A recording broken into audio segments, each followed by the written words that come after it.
Imagina que tienes 16 años. No sabes leer. No sabes escribir. Lo único que conoces es el olor de la tierra mojada en tu aldea y la voz de tu madre llamándote a comer.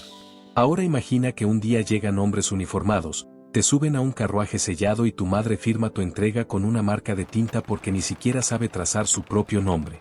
Imagina que ese carruaje no tiene ventanas. Que dentro hay otras 15 chicas tan aterradas como tú. Que una de ellas intenta escapar y la traen de vuelta con la mano destrozada. Que muere días después por la infección y abandonan su cuerpo al borde del camino como si fuera basura. Imagina que ese es tu primer día de viaje. Y que todavía faltan semanas para llegar a tu destino. Esa chica de 16 años existió. Los registros de la corte la recuerdan como consorte An, una de las mujeres coreanas enviadas como tributo al Palacio Imperial de China. Y lo que le esperaba detrás de esos muros rojos no tiene nada que ver con lo que te han contado en los libros de historia. Antes de seguir, si este tipo de historias te atrapa, si crees que estas verdades enterradas merecen salir a la luz, suscríbete ahora mismo y deja un like. Porque lo que viene después es mucho peor. Cuando la gente piensa en las concubinas imperiales chinas, se imagina algo refinado. Mujeres hermosas envueltas en seda bordada, escribiendo poesía junto a estanques de agua cristalina. Una vida de lujo al servicio del hombre más poderoso de Asia. Esa imagen es mentira. Es propaganda que ha sobrevivido durante siglos porque a nadie le conviene contar la verdad. El sistema de concubinas imperiales funcionó durante más de 2000 años. A lo largo de ese tiempo, decenas de miles de mujeres desaparecieron detrás de los muros de la ciudad prohibida. Y hay algo fundamental que casi nadie entiende. Las concubinas no eran esposas. Bajo la ley imperial, ni siquiera se las consideraba seres humanos. Estaban clasificadas como objetos preciosos, literalmente equiparadas a jarrones de porcelana. Cada 3 años, funcionarios imperiales recorrían las provincias en lo que llamaban la selección Sunu. Suena elegante, pero no te engañes. No era una audición. Era una cosecha forzada de mujeres jóvenes. Durante la dinastía Min, ninguna familia estaba exenta. Toda joven soltera en edad elegible debía ser presentada ante los funcionarios. Esconder a una hija era un crimen castigado con la muerte de toda la familia. Las candidatas eran inspeccionadas por eunucos y médicos del palacio. Revisaban cada centímetro de sus cuerpos buscando imperfecciones. Marcas de nacimiento, cicatrices, cualquier defecto las descalificaba. Las que pasaban la inspección eran llevadas. Las familias recibían una compensación mínima, pero rechazar el dinero equivalía a admitir traición contra el emperador. El sistema no necesitaba secuestrar. La pobreza hacía el trabajo sucio. ¿Y las familias que quedaban atrás, qué pasaba con ellas? La mayoría nunca volvía a saber de sus hijas. Las cartas estaban prohibidas. Las visitas eran imposibles. Ocasionalmente, si una concubina ascendía a un rango alto, su familia podía recibir una pequeña pensión. Pero para la inmensa mayoría, sus hijas simplemente se desvanecían detrás de los muros rojos. Algunas familias celebraban funerales por hijas que seguían vivas. Porque entendían la verdad. La niña que habían criado ya estaba muerta. Han llegó a China como parte de un tributo diferente. Corea enviaba mujeres al Imperio Min como parte de acuerdos diplomáticos. Entre 1408 y 1435, más de 100 mujeres coreanas fueron enviadas a la ciudad prohibida. No como visitantes. Como propiedad. El día que Han cruzó las puertas del palacio, dejó de existir como persona. Se convirtió en un número, una posesión del Hijo del Cielo. Pero antes de poder servir, primero tenían que romperla. Las mujeres seleccionadas no iban directamente al harén. Primero pasaban por lo que los eunucos llamaban refinamiento. Un proceso que podía durar entre 6 meses y 2 años. La primera fase era la destrucción de la identidad. Les cortaban el cabello, una señal de deshonra en la cultura china. Sus nombres eran reemplazados por números o títulos genéricos. Les prohibían hablar de sus familias. Mencionar a su madre significaba castigo físico. Cualquier objeto personal que trajeran de casa era confiscado y quemado ante sus ojos. Las mujeres dormían en barracones, 20 por habitación. Las despertaban antes del amanecer. Se acostaban después de medianoche. Durante meses existían en un estado de agotamiento tan absoluto que la resistencia se volvía físicamente imposible. La segunda fase era el entrenamiento de sumisión. Las mujeres aprendían docenas de formas distintas de hacer una reverencia. Practicaban 8 horas al día. Si una reverencia estaba mal ejecutada, las golpeaban con varas de bambú en las piernas. Muchas cargaron con esas cicatrices hasta la muerte. Aprendían a caminar sin hacer ruido, a mantener la mirada baja, a responder sin que les preguntaran, a existir sin ocupar espacio, a sonreír cuando lo único que querían era gritar. Un manual de entrenamiento de la dinastía Yin enumera 47 reglas diferentes sobre cómo permanecer de pie en presencia del emperador. 47 formas de existir en un solo instante. Violar cualquiera de ellas significaba castigo. La tercera fase era la preparación para servir al emperador. No voy a entrar en detalles explícitos, pero los documentos históricos describen un proceso sistemático diseñado para eliminar cualquier resistencia física o psicológica.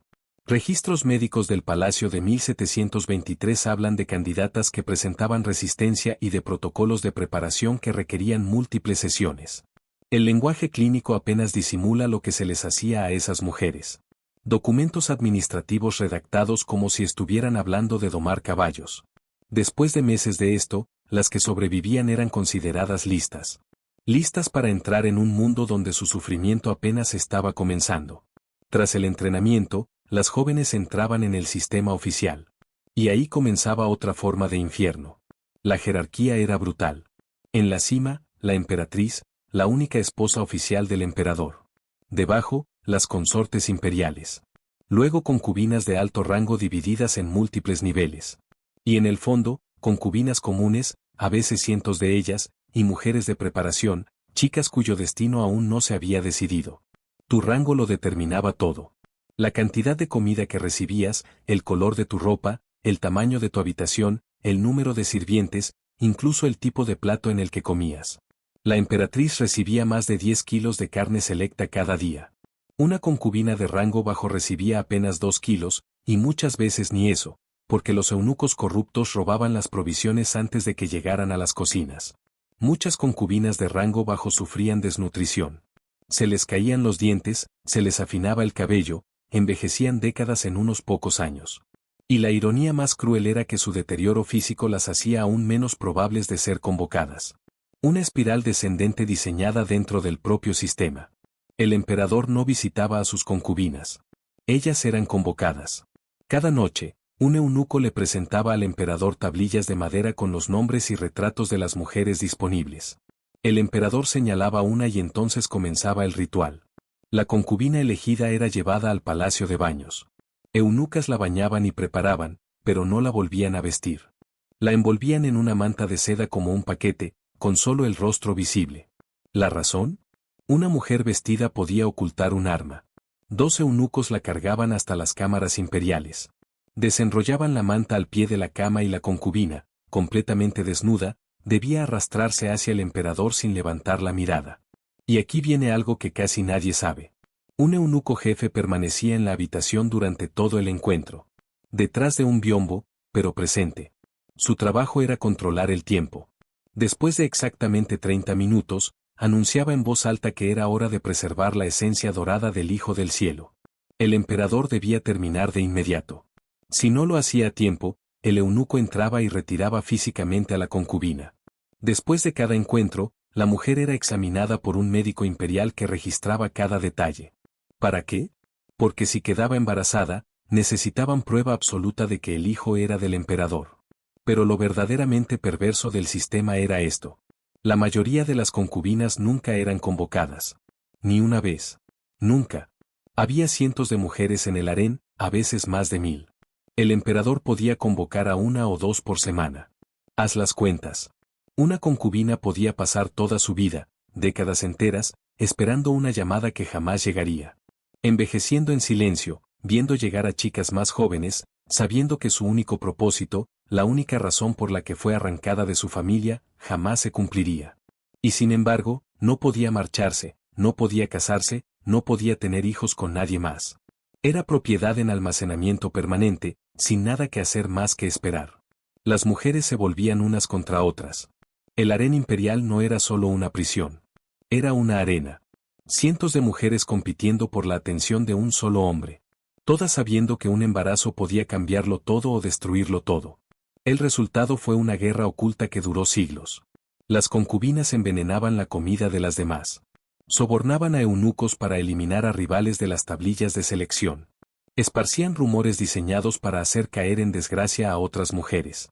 Los registros históricos documentan casos de mujeres que vertían sustancias abortivas en el té de rivales embarazadas. Si el bebé moría, las posibilidades de la madre morían con él. Siglos antes de la dinastía Qin, la misma lógica ya gobernaba el palacio. La emperatriz Wu Zetian, una de las pocas mujeres que gobernó China con su propio nombre, supuestamente estranguló a su propia hija recién nacida y culpó a una concubina rival. Esa concubina fue ejecutada. Wu ascendió hasta convertirse en emperatriz. Los historiadores debaten si esto realmente ocurrió, pero el hecho de que fuera creíble ya te dice todo sobre la cultura del harén. La violencia no siempre era física. La guerra psicológica era constante. Las concubinas veteranas atormentaban a las nuevas. Las favoritas eran aisladas y saboteadas. Las alianzas se formaban y se rompían según a quien miraba el emperador durante la cena. El sistema convertía a las víctimas en verdugos. Mujeres que habían sido secuestradas, entrenadas y deshumanizadas aprendían a hacerle lo mismo a las demás, porque la alternativa era ser destruidas primero.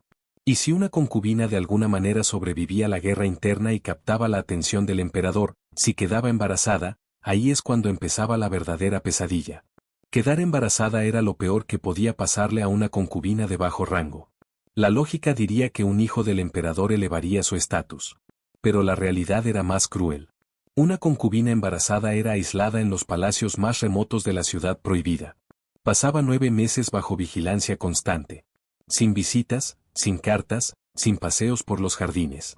Y cuando el bebé nacía, era separado de su madre de inmediato. Si era niño, lo entregaban a nodrizas y lo criaban lejos de su madre biológica. Ella podía verlo quizás 1 o 2 veces al año, supervisada por eunucos, sin permiso para tocarlo. Si era niña, muchas veces simplemente desaparecía. Los registros imperiales ni se molestaban en documentar el destino de las hijas de concubinas de bajo rango. Hay documentos que describen a mujeres tan desesperadas por evitar este ciclo que consumían hierbas abortivas en secreto. Preferían arriesgar su propia vida antes que traer a una hija a ese sistema. Y si un hijo moría, la madre era culpada. Acusada de negligencia, a veces de asesinato. Incluso cuando los niños morían de enfermedades comunes, la madre podía ser degradada, exiliada a palacios remotos o algo peor. Una concubina durante la dinastía Qin perdió 3 hijos por viruela. La acusaron de tener un karma envenenado y pasó sus restantes 40 años confinada en una sola habitación, sin poder ver a ningún otro miembro de la familia imperial. Su crimen fue enterrar a sus hijos. Su castigo fue morir sola. Pero por más cruel que fuera la vida diaria en el harén, nada preparó a esas mujeres para lo que sucedió en 1421. El emperador Yongle acababa de inaugurar la ciudad prohibida. Estaba en la cima de su poder. Y entonces un rumor destruyó miles de vidas. Una de las concubinas favoritas del emperador apareció muerta. Oficialmente, la declararon envenenada. Pero los rumores decían otra cosa. Decían que se había quitado la vida tras un encuentro con un eunuco del palacio. Y que la razón era la impotencia del emperador. Yongle enloqueció. Humillado, paranoico, ordenó una investigación. Pero no buscaba justicia. Buscaba silenciar a cualquiera que pudiera conocer el rumor. En una sola noche, 2.800 mujeres del harén fueron ejecutadas. No solo concubinas. También sirvientas, cocineras, lavanderas, cualquier mujer que pudiera haber escuchado algo. El método fue la muerte por 1000 cortes, una forma de ejecución diseñada para prolongar el sufrimiento. A los verdugos les ordenaron hacerlo lento. Algunas víctimas tardaron horas en morir. Los gritos se escuchaban por todo el complejo del palacio. Había niñas de apenas 12 años entre las ejecutadas. Mujeres que habían servido al palacio durante décadas. Concubinas embarazadas. No importaba. Cualquiera que pudiera haber sabido, cualquiera que pudiera haber hablado. Al amanecer, los patios tuvieron que ser lavados con cubos de agua sacada de los pozos del palacio. Los mismos pozos donde, en los años siguientes, tantas mujeres eligieron terminar con sus propias vidas. No existe un registro oficial de este evento en los documentos imperiales. La corte Ming lo borró de la historia. Pero el testimonio de Lady Qi sobrevivió. Una concubina que esa noche estaba fuera del palacio visitando a una pariente enferma. Escapó de la purga por puro accidente. Años después, Lady Qi le dictó su relato a un enviado coreano. Describió los gritos que duraron hasta el amanecer. Los patios resbaladizos de sangre. Los eunucos arrastrando cuerpos por pasillos que ella había recorrido cada día. Nombró a mujeres que había conocido, chicas con las que se había entrenado, amigas con las que había compartido sus comidas.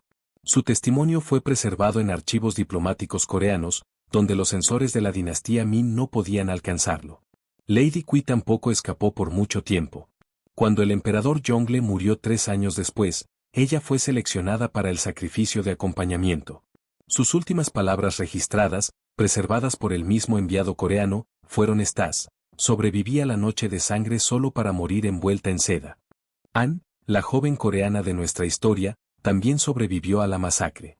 Fue de las pocas que no fueron ejecutadas, pero su alivio duró poco.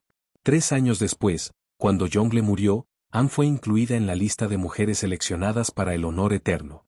Durante la dinastía Min existía una práctica llamada Sunsang, que significa sacrificio de acompañamiento. Cuando un emperador moría, sus concubinas favoritas eran enterradas con él. Vivas. La lógica era simple y aterradora. El emperador necesitaría compañía en el más allá. 3 días después de la muerte del emperador, los eunucos compilaban la lista de las seleccionadas. Entre 5 y 30 mujeres. Las elegidas recibían una última comida suntuosa. Manjares que nunca habían probado. Vino que normalmente tenían prohibido beber.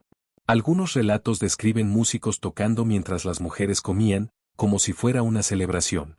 Después venían 2 opciones. La primera, colgarse voluntariamente con cordones de seda blanca. Esto se consideraba una muerte honorable. La familia de la mujer recibía compensación económica y reconocimiento oficial. La segunda opción era negarse. En ese caso, los eunucos las colgaban por la fuerza o las drogaban con opio hasta que perdían la conciencia. Sus cuerpos, algunos todavía respirando, eran colocados en posición sentada en cámaras alrededor de la tumba principal. Dispuestas como si estuvieran esperando, atendiendo, sirviendo incluso en la muerte. En 1958, arqueólogos abrieron la tumba del emperador Jing Tai. Encontraron los restos de 16 mujeres dentro de las cámaras, todas sentadas. Los análisis mostraron traumatismos cervicales por ahorcamiento, pero 3 esqueletos mostraban señales de lucha. Huesos fracturados. Marcas de arañazos en las paredes de piedra. Las enterraron vivas. E intentaron salir. Esta práctica fue abolida en 1464. No por compasión, sino porque las familias de las víctimas empezaban a causar problemas políticos. An no tuvo esa suerte. Murió en 1424, 30 años antes de la abolición. Cuando suplicó que la dejaran regresar a Corea para cuidar a su madre anciana, el nuevo emperador rechazó su petición. La colgaron con seda blanca y la enterraron junto al hombre que había destruido su vida. Pero para las mujeres que vinieron después, la abolición del sacrificio no significó libertad. Significó algo casi peor. Décadas de encierro. Las concubinas que sobrevivían a sus emperadores eran enviadas al Palacio de la Soledad Perpetua, en los rincones más remotos de la ciudad prohibida. Las reglas eran simples y brutales. Nunca abandonar el complejo. Nunca casarse. Nunca tener contacto con el mundo exterior. Realizar trabajo manual. Rezar por el emperador muerto 3 veces al día. Durante décadas. Dormían en dormitorios colectivos, sobre esteras en el suelo. Comida básica. Las enfermedades solo se trataban si amenazaban con propagarse. Muchas enloquecieron. Otras simplemente dejaron de comer hasta que sus cuerpos se rindieron. El método de escape más común era ahogarse en los pozos de los jardines. Durante el siglo XVIII, se encontraban un promedio de 12 cuerpos al año en esos pozos. Los guardias los retiraban por la noche sin ceremonia, sin registro oficial. Solo un número menos. La viuda más joven registrada tenía 14 años. Había estado casada con un emperador anciano durante 3 meses antes de que él muriera. Pasó los siguientes 61 años en el Palacio de la Soledad Perpetua. Tenía 75 años cuando finalmente murió, habiendo pasado toda su vida adulta llorando a un hombre al que apenas conoció. La última concubina imperial murió en 1946. Pasó sus últimos años en una prisión, adicta al opio, habiendo perdido a todos sus hijos. Murió sola a los 39 años. Fue enterrada en una fosa común sin nombre. Hoy, 14 millones de turistas visitan la ciudad prohibida cada año. Caminan por los patios dorados. Admiran los techos amarillos. Se toman fotos frente a los tronos imperiales. Los guías hablan de arquitectura magnífica y poder imperial. No mencionan los palacios de la soledad perpetua. No señalan los pozos donde encontraban cuerpos cada semana. No explican por qué el Palacio de la Compasión y la Tranquilidad estuvo cerrado y fue usado como almacén durante décadas. Porque algunos muros todavía llevan las marcas de manos desesperadas. Anne tenía 16 años cuando la metieron en aquel carruaje. Tenía 32 cuando la colgaron con seda blanca. Durante esos 16 años, nunca volvió a ver a su madre. Nunca volvió a pisar su tierra. Nunca volvió a escuchar su verdadero nombre pronunciado con cariño. Fue vendida como tributo, entrenada como un objeto, utilizada como un recipiente y enterrada como un accesorio. Y ella fue solo una entre decenas de miles. Los historiadores estiman que a lo largo de 2000 años de China imperial, más de 100.000 mujeres pasaron por el sistema de concubinas. La mayoría de sus nombres nunca fueron registrados. La mayoría de sus historias nunca fueron contadas. Existieron como números en libros de cuentas, como cuerpos en tumbas, como fantasmas en palacios que los turistas ahora fotografían para sus redes sociales. El silencio no honra a las víctimas. El olvido no trae justicia. Los muros de la ciudad prohibida siguen en pie. Las piedras todavía recuerdan. Y ahora tú también recuerdas. Si llegaste hasta aquí, déjame en los comentarios qué parte de esta historia te impactó más. Y si crees que estas historias merecen ser contadas, suscríbete y deja un like, porque hay más verdades enterradas esperando salir a la luz.